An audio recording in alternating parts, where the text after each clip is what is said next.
ജോലിയിൽ നിന്നും വിരമിക്കുന്ന കരിന്തളം കുടുംബാരോഗ്യ കേന്ദ്രം JPHN JCP വർഗീസിന് ജനകീയാരോഗ്യ സമിതി യാത്രയയപ്പ് നൽകി.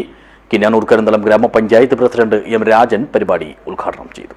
This news sponsored by Shobhika Weddings, Big Mall, Kanyanad, Kozhikode, Koilandi and Kutyadi. 15 വർഷത്തെ സ്തുത്യർഹമായ സേവനത്തിന് ശേഷമാണ് കരിന്തളം കുടുംബാരോഗ്യ കേന്ദ്രത്തിലെ ജൂനിയർ പബ്ലിക് ഹെൽത്ത് നഴ്സ് ഔദ്യോഗിക ജോലിയിൽ നിന്നും വിരമിക്കുന്നത്. ഇത് മുൻനിർത്തിയാണ് ജനകീയാരോഗ്യ സമിതി ഇവർക്കായി പ്രത്യേക യാത്രയയപ്പ് ഒരുക്കിയത്. പരപ്പ വ്യാപാര ഭവനിൽ സംഘടിപ്പിച്ച പരിപാടി കിനാനൂർ കരിന്തളം ഗ്രാമപഞ്ചായത്ത് പ്രസിഡന്റ് M. രാജൻ ഉദ്ഘാടനം ചെയ്തു. നമ്മുടെ സമൂഹത്തിലെ ഏറ്റവും ഏറ്റവും മൂല്യമുള്ള, ഏറ്റവും വിലമതിക്കുന്ന, ജനങ്ങൾ വിലമതിക്കുന്ന ഒരു പ്രവർത്തനമാണ് അല്ലെങ്കിൽ ഒരു സേവനമാണ് ആരോഗ്യ മേഖലയിൽ പ്രവർത്തിക്കുന്ന മുഴുവൻ ആളുകൾ ചെയ്തുകൊണ്ടിരിക്കുന്നത്. നിരവധിയായിട്ടുള്ള രോഗികളെ പരിചരിക്കുക എന്ന് പറയുന്നത്, ചെറിയ കുഞ്ഞുമക്കളെ പരിചരിക്കുക എന്ന് പറയുന്നത്, ഏറ്റവും അവശരായിട്ടുള്ള ആളുകളെ പരിചരിക്കുക എന്ന് പറയുന്നത് അത് എല്ലാവർക്കും നടക്കുന്നൊരു കാര്യമില്ല.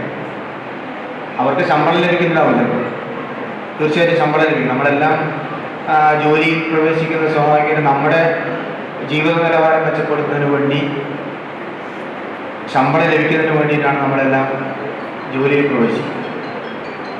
പക്ഷേ ഒരാരോഗ്യ മേഖലയിൽ പ്രവർത്തിക്കുന്ന ഒരു ജീവനക്കാരൻ, ഒരു ഡോക്ടർ അല്ലെങ്കിൽ ഒരു നഴ്സ് അല്ലെങ്കിൽ ഒരു സിസ്റ്റർ, അവർ കേവലമായി അവരുടെ ശമ്പളത്തെ ലാക്കാക്കി മാത്രമല്ല, മറിച്ച് ഈ നാട്ടിൽ നമ്മളെപ്പോലുള്ള ഓരോ ആളുകളുടെയും ജീവനെ ലാക്കാക്കിയാണ് അവർ പ്രവർത്തിക്കുന്നത്. ചടങ്ങിൽ വാർഡ് മെമ്പർ TN ബാബു അധ്യക്ഷനായി. പഞ്ചായത്ത് അംഗങ്ങളായ മുഹമ്മദ് നൌഷാദ്, M. ഓമന, VV ശൈലജ, കുടുംബാരോഗ്യ കേന്ദ്രം public health nurse M. Praseetha, panchayat മുൻ വൈസ് പ്രസിഡന്റ് V. ബാലകൃഷ്ണൻ, മുൻ വികസനകാര്യ standing committee chairman Abdul Nasser, വ്യാപാരി വ്യവസായി Parappa unit president T. Anamayan, രാഷ്ട്രീയ സാമൂഹ്യ പ്രവർത്തകൻ സിജോ ജോസഫ്, ആശാവർക്കർമാർ, ഹരിതകർമ്മ സേനാംഗങ്ങൾ, ആരോഗ്യ ശുചിത്വ കമ്മിറ്റി അംഗങ്ങൾ, അംഗൻവാടി പ്രവർത്തകർ, കുടുംബശ്രീ അംഗങ്ങൾ തുടങ്ങിയവർ സംസാരിച്ചു. ആരോഗ്യ സേവന മേഖലയിലെ ജാഗ്രതയാർന്ന ഇടപെടലിലൂടെ മാതൃകയായ ആശാവർക്കർമാരായ KT ബീന, ലൂസി മാത്യു എന്നിവർക്ക് ആദരവ് നൽകി.